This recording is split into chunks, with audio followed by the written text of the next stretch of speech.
तुकाराम तुकाराम तुकाराम तुकाराम तुकाराम तुकाराम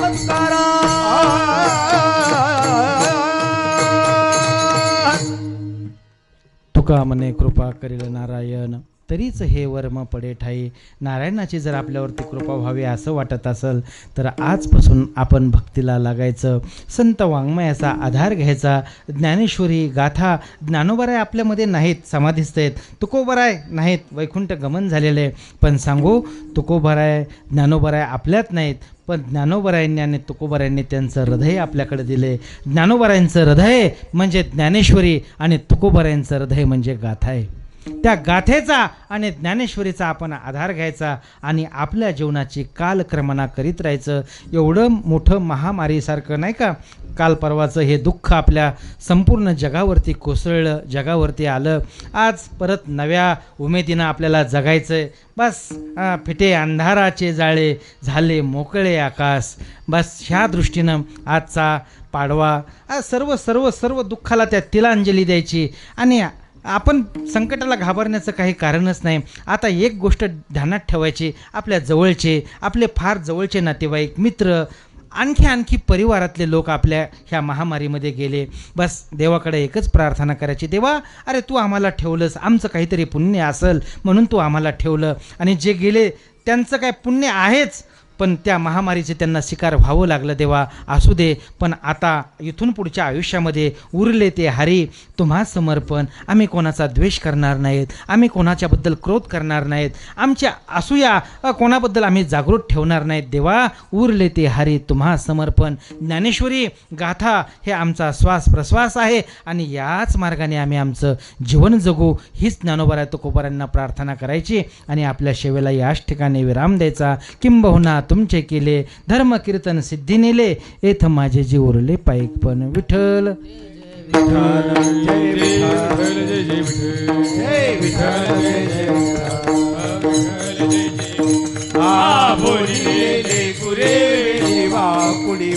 करा क्षमा अपराध महाराज तुम्ही नाही उच्चारला ते कार करा क्षमा अपराध महाराज तुका म्हणे सदा राखा पायापैकी करा क्षमा अपराध महाराज.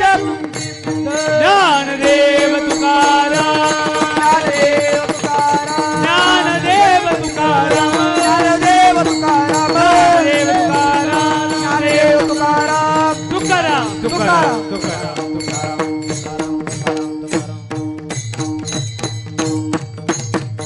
कुंडली कवरदारी विठ्ठल. श्री बापूजी बुवा महाराजांचा अखंड हरिनाम सप्ताह, मुक्काम पोस्ट गोणवाडी, तालुका खेड, जिल्हा पुणे.